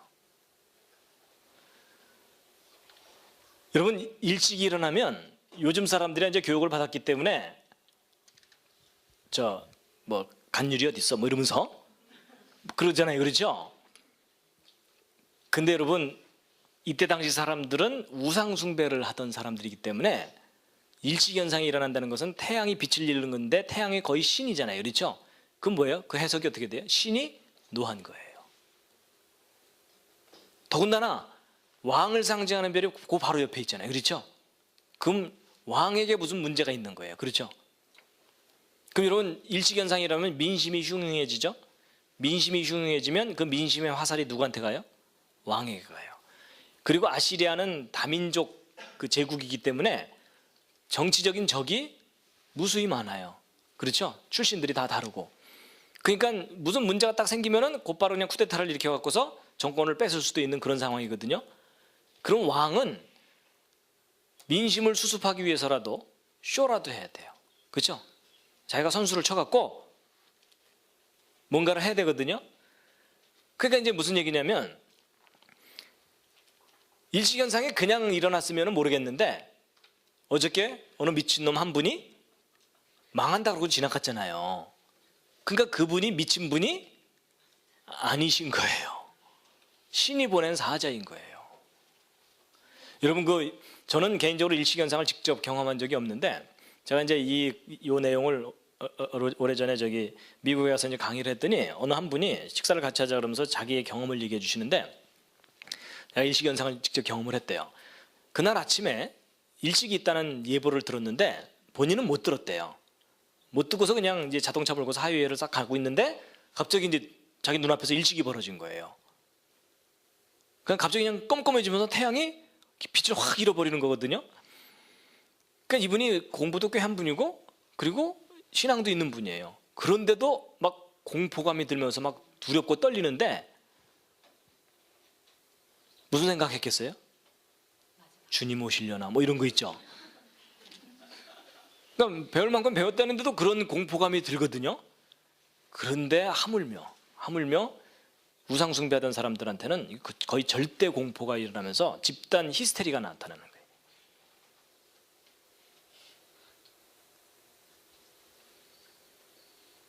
그러니까 왕까지도 회개하자 뭐 이렇게 된 거라는 거죠. 그래서 여러분, 이제 제가 말씀드린 그 시나리오대로 일들이 순서대로 벌어졌을지는 그건 뭐 정확하게는 다시 검토해 봐야 되겠지만, 이때 요 시간에 니느웨 성에서 개기일식이 있었던 것은 사실이에요. 이건 과학적으로 검증되는 사건이거든요. 그러니까 요나가 정말 니느웨를 방문했을 때 하나님께서 각본 다 짜놓으신 거예요. 그러니까 각본 다 짜놓으시고, 야, 넌 가서 외치기만 해 뭐 이랬던 거예요. 근데 도망가잖아요. 그렇죠? 그러니까 마음이 급하시니까 그냥 물고기까지 동원해갖고 일로 와 이래가지고서 토해내게 한 다음에 그래도 안 가 이놈아 이러면서 이제 하신 거거든요. 상황이 대충 이해가 되시죠? 그럼 여러분 이제 보세요. 정말 요나가 니느웨 성을 갔을 때 일시현상이 딱 일어나도록 하나님께서 딱 이렇게 틀을 딱 짜놓으신 거라면 아주 놀라운 사실이 거기서 발견되는데, 그럼 도대체 그 일식은 언제부터 계획돼 있어야 될까요? 언제부터 계획돼 있어야 되죠? 창조 때부터 계획돼 있어야 돼요. 맞죠? 여러분, 이 해와 달과 별들과 그 행성들은요, 누가 딴지 걸지 않는 이상 정확하게 돌아요. 그래서 사실은 이 행성들은 우주 시계예요. 하나님이 딱 만들어 놓으신. 그래서 변동이 없는, 변화가 없는 가장 정확한 시계가 이 별들이에요. 근데 하나님께서 그걸 이용해서 역사를 섭리하시는 거예요. 그리고 여러분, 이 목성도 또 정확하게 저 순간에 태양 바로 옆에 있도록 하려면 저것도 언제부터 계획되어 있어야 돼요? 창조 때부터예요. 맞죠? 그래서 여러분, 성경을 보면 하나님께서 무슨 말씀을 하시냐면, 내가 태초부터 이 세상을 창조할 때부터 미래에 일어날 일을 다 말해 놓았다 이 얘기를 하세요. 성경을 보면. 근데 여러분, 그게 사실이에요. 그건 하나님께서 어떤 역사 속에 어떤 중요한 사건을 일으키실 때마다 그것을 미리 예정을 해 놓으시고 역사를 섭리해 가신다는 얘기예요. 여러분, 하나님께서 막 요나를 보내신 다음에 목소리 저쪽에 있으니까 야, 잠깐 일로 와 이러셨을까요? 그게 아닙니다. 근데 여러분, 지금 이렇게 설명드린 이 내용이 참 소설 같잖아요. 그렇죠? 언뜻 들으면. 근데 여러분, 이게요 또 근거가 있어요. 정말 요나가 니느웨 성을 가서 거기가 막 회개를 하고 난리가 났었다는 것에 대한 근거가 뭐냐면, 그게 성경 속에 있는데요. 여러분, 성경은 이게 서로 짝이 맞아요. 열왕기 하에 보면 중요한 말이 이제 나오는데요. 함께 한번 읽으시겠습니다. 시작. 이스라엘 하나님 여호와께서 그 종 가드헤벨 아미떼의 아들 선지자 요나로 하신 말씀과 같이 여로보암이 이스라엘 지경을 회복하되 하맛 어귀에서부터 아라바 바다까지 하였으니, 이렇게 돼 있죠. 여러분, 여로보암 왕이 이스라엘의 잃어버린 땅을 되찾았대요. 하맛 어귀에서부터 아라바 바다까지인데, 여러분, 이 다메섹이라고 하는 다마스커스라고 하는 것이 여기인데 하맛은 그보다 더 멀리 있거든요. 그러니까 이 사해 지역까지 하는 이 넓은 지역을 도로 되찾았다는 거예요. 누구하고 싸워서? 아시리아하고 싸워서. 근데 여러분, 이게 너무 이상한 장면이에요. 왜냐하면 여러분, 이 여로보암 왕이 선한 왕이에요, 악한 왕이에요? 악한 왕이죠. 여러분 선한 왕조차도 하나님께 특별히 구하지 않으면 그런 일이 일어날 수가 없는데 놀랍게도 악한 왕으로 평가되는 여로보암 왕이 잃어버린 땅을 되찾는 거예요. 이게 어떻게 현실적으로 가능하냐는 거죠. 여러분 아시리아가 정상적인 상태였었다면은 이 이스라엘이 이 아시리아를 상대로 전쟁을 못해요. 전쟁을 했다가 실패하면 어떻게 돼요? 그 민족이 멸종되는 걸 각오를 해야 돼요. 맞죠? 근데 악한 왕은 용기가 없기 때문에 그럴 수가 없거든요. 근데 놀랍게도 이 여로보암 왕이 이 땅을 되찾았다는 거잖아요. 근데 여러분 성경을 보면은 여로보암이 잘나서 되찾은 게 아니에요.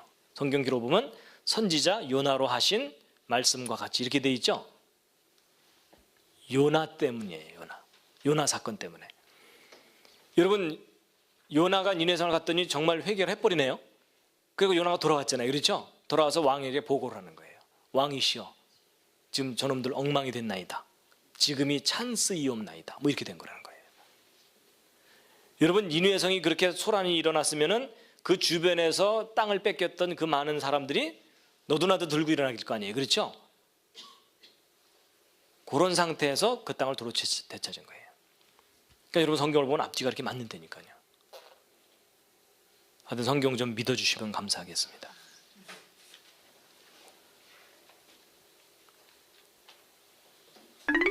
그래갖고 이제 하나님께서 이제 니네 백성이 막 회개를 하니까 재앙을 내리지 않으셨거든요.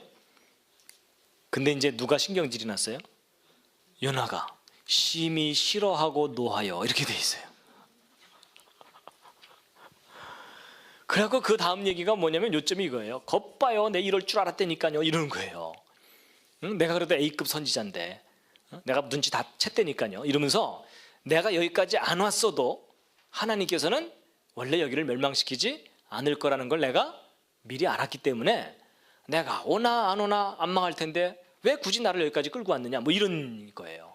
그래갖고 뭐 그렇게 투덜대다가 성이 안 차니까 차라리 나를 죽여주세요 뭐 이러는 거예요. 사는 것보다 죽는 것이 내게 낫다 뭐 이러는 거예요. 거의 뭐 배째라 수준이에요. 그렇죠? 근데 이제 하나님께서요 야 네가 왜 성내냐 이러면서 달래시거든요. 저분이 또 이상해요. 여러분 보통 선지자가 저 정도로 막 저렇게 막 대항을 하면은 보통은 저 선지자 어떻게 되죠? 예, 번개가 번쩍하면서 숯덩어리가 돼야 돼요. 맞죠? 근데 놀랍게도 하나님께서 이 요나를 막 노하는 요나를 막 달래시는 거예요. 네가 왜 화내냐 뭐 이러면서. 그래서 야 이 선지자들도 급수가 있구나 이걸 제가 알게 됐어요. 그래서 누구는 손만 댔다고 그냥 죽임을 당하는데 그렇죠? 그래서 이 요나와 하나님과의 그 끈끈한 관계 이게 참 부럽더라고요. 근데 이제 그 다음에 또 코미디가 또 있어요. 요나가 이제 성에서 나갔잖아요. 뭐 가기 싫은 데 갔으니까 이제 빨리 나가야 되죠. 그 다음에 성 동편에 앉았어요. 그것도 뭐 잠깐 쉬었다 갈 수 있죠. 문제는 자기를 위하여 초막을 지었다고 돼 있어요. 여러분 드디어 요나가 무엇을 결심한 거예요? 장기 불법 체류를 결심한 거예요. 이게 좀 이상해요. 자기가 가기 싫은 데를 갔는데 굳이 또 거기서 머물다가 올 생각을 한 거잖아요. 여기서 퀴즈. 요나가 도대체 얼마 동안이나 머물려고 했을까요? 앞부분에 힌트가 있는데요. 그게 40일이에요. 왜냐하면 요나가 외칠 때 뭐라고 외쳤어요? 40일 지나면 망한다 이놈들아 외쳤잖아요.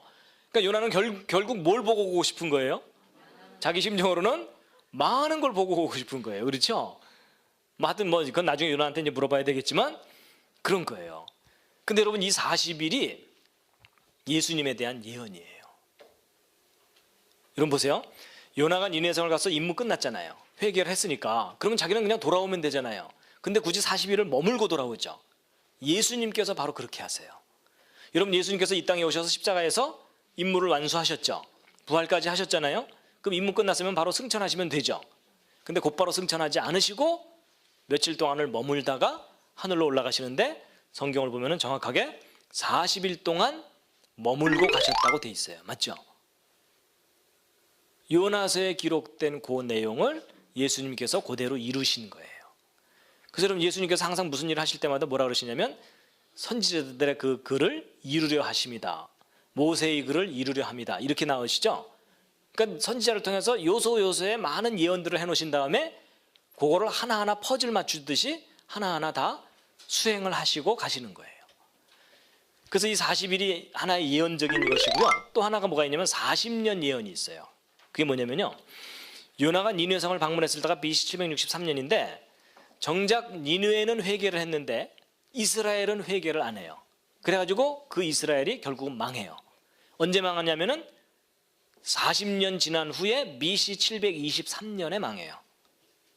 정확하게. 보통은 이게 BC 722년으로 나와 있는 경우들이 있는데 아까 말씀드린 그런 방법으로 다시 검증해 봤더니 BC 723년이거든요. 정확하게 40년 후에 망하거든요. 근데 이게 예언이에요. 예수님 때 저와 똑같은 일이 벌어져요. 그게 뭐냐면, 여러분 예수님께서 십자가에 달리셨던 때가 정확하게 AD 30년이거든요. 그런데 정작 이 예수 그리스도의 그 복음에 대해서 이방인인 여러분과 저는 회개를 하고 예수를 믿게 됐잖아요. 그렇죠? 근데 이스라엘 사람들은 예수를 안 믿어요. 오히려 이단자라고 처형을 해버려요. 그렇죠? 그래서 그 피를 우리 자손에게 돌려라 이러잖아요. 그래서 결국 이스라엘이 망합니다. 언제 망할까요? 놀랍게도 AD 70년에 망해요.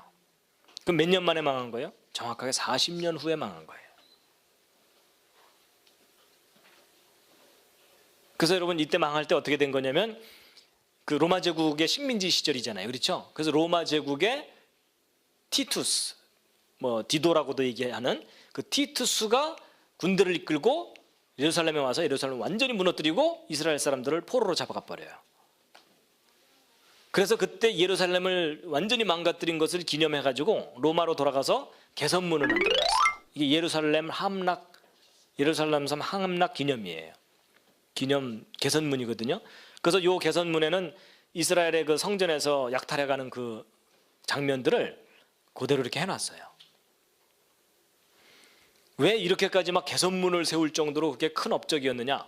실제로 그래요. 왜냐하면 아까 말씀드린 대로 예루살렘 성이 워낙 견고하고 튼튼한 성으로 소문나 있었기 때문에 이 티투스가 예루살렘을 무너뜨릴 때 대충 무너뜨리진 않고요, 돌 하나 위에 돌 하나가 얹어지지 않을 정도로 완전히 무너뜨려 버렸어요. 그래서 예수님이 하신 말씀이 그대로 이루어진 거예요. 그 대신 그 예루살렘 성의 일부는 남겨놨어요. 일부러. 왜냐하면 자기들이 얼마나 튼튼한 성을 무너뜨렸는지를 기념으로 남겨두기 위해서. 그래갖고 이때 이스라엘 사람들을 포로로 잡아가가지고 로마로까지 끌고 갔거든요. 로마로 끌고 가서 그 이스라엘 포로들의 노동력을 이용해서 지은 아주 유명한 건물이 있어요. 그게 바로 콜로세움입니다. 로마에 그 관광 가시면 다 설명을 듣게 돼요. 바로 저게 이스라엘 사람 포로들의 노동력으로 지은 건물이에요. 근데 아이러니하게도 저기서 많은 기독교인들이 또 박해를 받죠. 그렇죠? 그럼 여러분 보세요. 예수님이 십자가에 달리셔서 부활하시고 승천하신 후에 정확하게 40년 후에 이스라엘이 망하게 되려면 어느 군대가 출동해야 되냐면 로마 제국의 군대가 출동을 해야 돼요. 맞죠? 근데 여러분 로마 제국은 역사상 가장 강력했던 제국이에요. 가장 강력했던 제국의 군대를 그 먼 거리까지 출동시키려면 로마 제국을 움직이는 능력이 있어야만 그 예언을 이룰 수가 있어요. 맞죠? 그러니까 하나님께서 바로 그런 얘기를 하시는 거예요. 너희가 역사를 예언을 해봐라. 그리고 그 예언을 정확하게 한번 이루어봐라. 그럼 내가 너희를 신이라고 인정을 해주마. 근데 너희 우상들은 그런 능력이 없지롱, 뭐 이러시는 거예요. 그런데 나는 그 모든 일을 하는데 그 대신 너희들이 공부 좀 해야 될 거다, 그 얘기예요. 이해가 되시죠? 여러분 이제 요나가 이제 힘들어하니까 하나님께서 박넝쿨을 준비해갖고 이 머리 햇빛이 너무 심할 때거든요, 그때. 그래갖고 이제 머리를 가리게 했어요. 그래서 시원하게 해줬어요.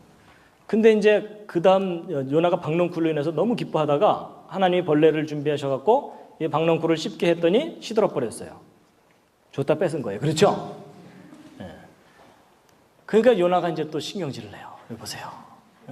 스스로 죽기를 구하여 가라되 사는 것보다 죽는 것이 내게 나으니까. 하는 요나는 껄핏하면 차라리 죽여주세요, 이러는 거예요. 근데 이 박넝쿨은 오늘날 우리가 알고 있는 이 박이 아니고요, 그 아주까리, 피마자라고 하는 거 있거든요. 그런 종류의 식물이라고 합니다. 어쨌든 입이 넓은 거예요. 그런데 이제 하나님께서 요나에게 뭐라고 하시냐면, 야, 네가 왜 박넝쿨로 해서 화를 내냐? 네가 이거 키웠냐? 뭐 이런 거예요. 네가 키우지도 아니 네가 수고도 안 한 그 박농쿨을 네가 아끼는 것처럼 그 이상으로 내가 이 니느웨에 있는 사람들을 아끼지 않겠느냐 그 얘기를 하는 거예요. 여호와께서 가라사대 내가 수고도 아니하였고 배양도 아니하였고 하룻밤에 났다가 하룻밤에 망한 이 박농쿨을 내가 아꼈거든 하물며 이 큰 성읍 니느웨에는 좌우를 분변치 못하는 자가 12만여 명이요 육축도 많이 있나니 내가 아끼는 것이 어찌 합당치 아니하냐 이렇게 돼 있거든요. 이게 이제 거의 마지막입니다. 여러분 보세요. 여기 보시면 이 니느웨에는 좌우를 분변치 못하는 자가 있다고 돼 있죠. 여러분 왼쪽 오른쪽을 분별하지 못한다는 얘기는 기준이 없다는 뜻이에요. 그렇죠? 여러분 기준이 있어야 왼쪽 오른쪽을 구별을 하죠. 근데 기준이 없다는 말이 무슨 말일까요? 율법이 없는 사람이라는 얘기입니다. 근데 여러분 이 율법이 없는 사람들조차도 내가 아끼고 구원한다라는 메시지거든요. 근데 여러분 이 말이요 이스라엘 사람들한테는 상당히 충격적인 말이에요. 여러분 이스라엘 사람들은 하나님이 모세를 통해서 자기들에게만 율법을 주셨기 때문에 그 율법을 받은 자기들만 구원받는다고 생각을 했어요. 그래서 이방인은 아무리 해도 구원을 못 받을 거라고 생각을 하고 있던 아주 자부심이 강한 사람들이었어요. 근데 놀랍게도 그들에게 율법 없는 사람도 내가 구원한다고 얘기를 하시는 거예요. 근데 이제 여러분 성경을 제대로 깨닫고 나면은 율법을 지킨다고 구원받지 못해요. 율법은 구원받기 위한 기준이 아니에요. 그럼 율법은 하나님께서 왜 주셨죠? 성경에 정확하게 나와 있습니다. 율법으로는 죄를 깨닫게 하려고 율법을 줬다고 돼 있어요. 그렇죠? 그럼 예수님은 그 율법을 완전케 하려고 오신 거죠. 그렇죠? 완성시키려고 오신 거죠. 그럼 예수님이 오셔서는 뭘 하신 거예요? 그러면요 죄를 완벽하게 깨닫도록 하기 위해서 오신 거예요. 예수님께서는. 그래서 율법에서는 뭐 살인하지 말라 이랬는데 예수님께서는 뭐가 죄라 그러셨죠? 그냥 몽땅 죄인이라 뭐 거의 그러신 거예요. 그렇죠? 그러니까 너희들 스스로는 구원받을 수 없으니까 나를 의지하면 내가 너희를 구원해 준다. 그 얘기거든요. 그 바로 이제 그거예요. 그래서 여러분 이 요나서는요 이스라엘 사람들이 요나서를 읽는 날이 있다 그래요. 그 날이 무슨 날이냐면 속죄일 날 요나서를 읽는다 그래요. 왜 읽을까요? 1번 가장 짧아서. 그게 아니라 가장 메시아적인 메시지를 담고 있다 그래서 읽는다 그래요. 근데 이스라엘 사람들의 해석과 이방인들의 해석이 다른 거예요. 이 요나서는 이방인까지도 구원하시는 거다라고 믿는 것이 이방인들이 생각이고 이 이스라엘 사람들은 아마도 그 자기들을 압제하던 아시리아를 회개시킨 다음에 자기들을 구원했다는 관점으로 메시아적인 메시지를 찾으려고 하겠죠. 그렇죠? 그래서 이스라엘 사람들은 요나서를 읽으면서도 예수 그리스도를 발견하지 못해요. 어쨌든 이제 그런 차이가 있는 건데, 자 마지막으로 이제 이 부분이 이제 중요합니다. 여러분 요나서 2장에 요나가 물고기 뱃속에 들어가서 하나님께 간절히 기도하는 장면이 나오거든요. 보통 사람들은 여기를 읽으면서 요나가 참 마음이 다급해서 이제 정말 막 간절히 하나님께 살려달라고 구원을 요청하는구나 이 정도로만 이해를 하거든요. 근데 성경을 좀 깊이 있게 연구하던 분들이 이 요나의 기도가 뭔가 담고 있다 하고서 뭔가를 발견했는데 이제 그게 뭐냐면 이 요나의 기도가 예수 그리스도에 관한 내용이라는 거예요. 그래서 내가 받는 고난을 인하여 이러면서 쭉 나오는데 예수 그리스도의 고난을 그대로 기도에다가 담았어요. 그래서 요나의 기도 내용을 분석해 보면 그 기도 내용의 순서가 예수님께서 고난 받으신 내용을 순서대로 표현을 해놨다는 거예요. 그래서 예수님께서 최후의 만찬을 끝내신 후에 겟세마네 동산에 올라가서 간절히 기도하시죠. 그죠? 그래서 이제 막 여기 보면은 스오르의 뱃속에서 부르짖어 기도했다고 돼 있죠.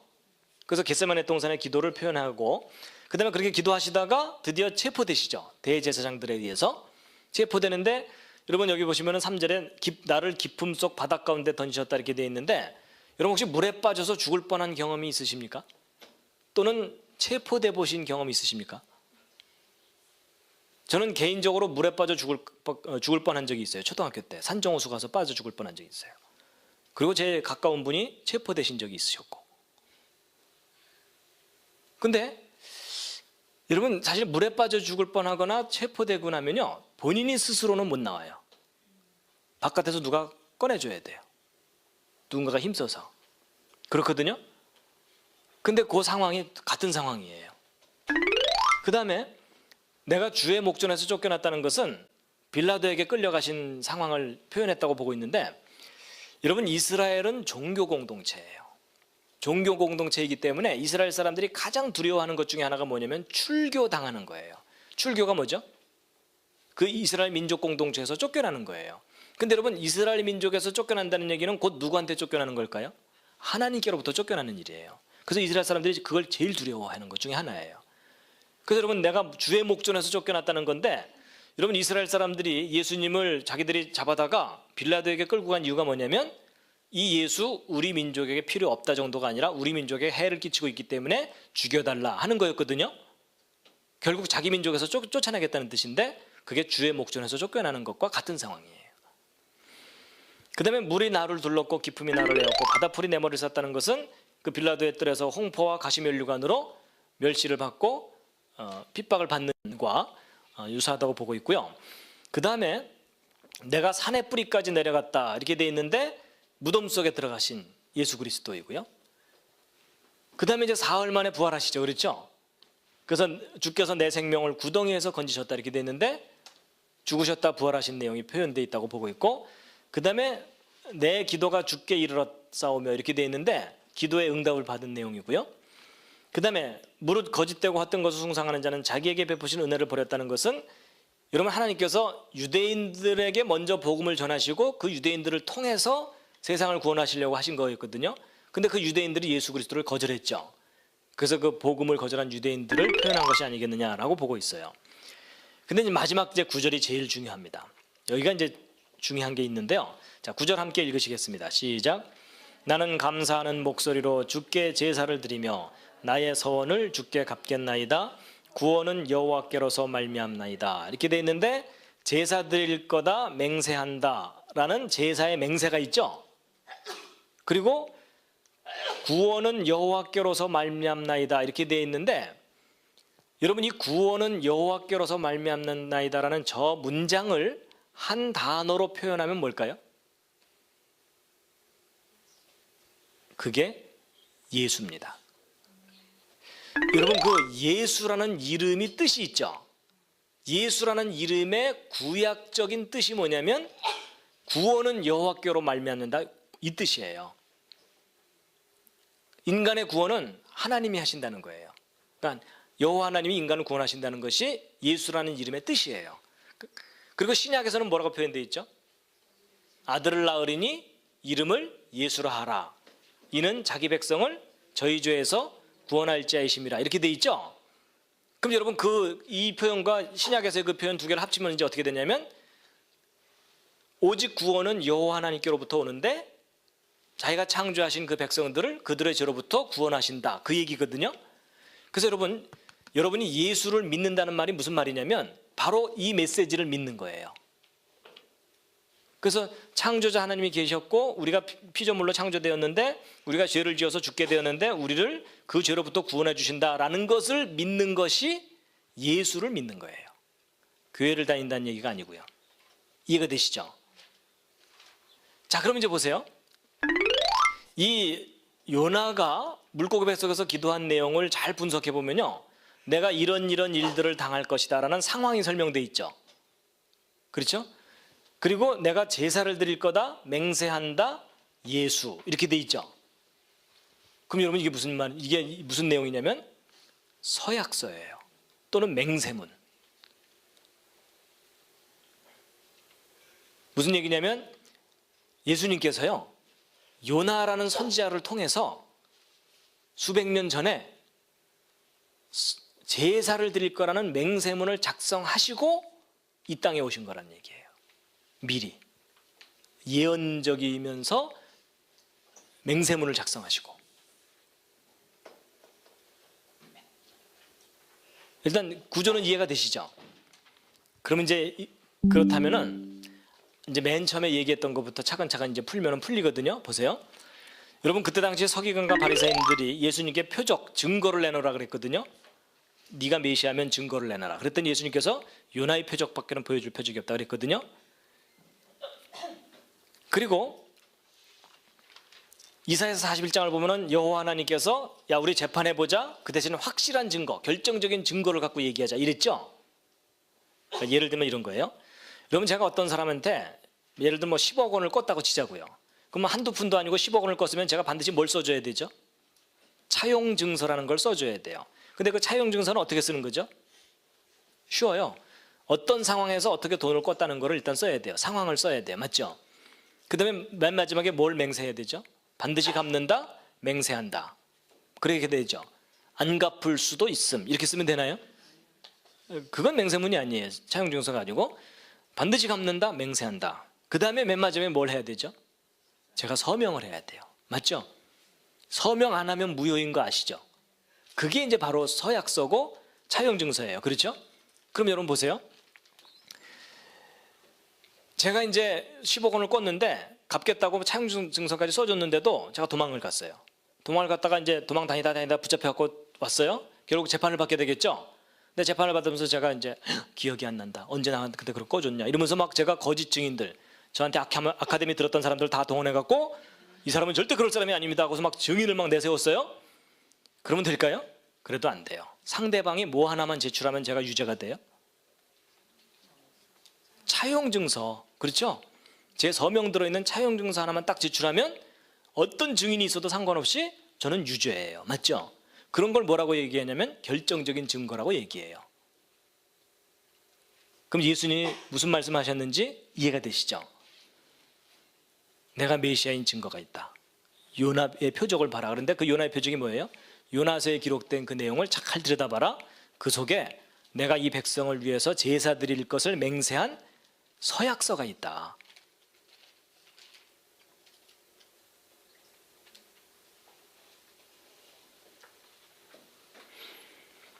그래서 여러분 하나님께서는요 어떤 일을 이루실 때 그냥 이루시질 않고 예언을 하고 이루시거든요. 중요한 사건은. 왜냐하면 어떤 일이 그냥 일어나면은 우연히 일어났다고 사람들이 생각하는데 예언한 대로 일어났다면 그 사건이 예언한 분으로 말미암아 일어난 사건이죠. 그렇죠? 그러면 이 어떤 사건이 예언한 대로 일어났다는 것을 깨닫게 되면은 결론이 뭐예요? 그런즉 너희가 나를 여호와인 줄 알리라 이런 거예요.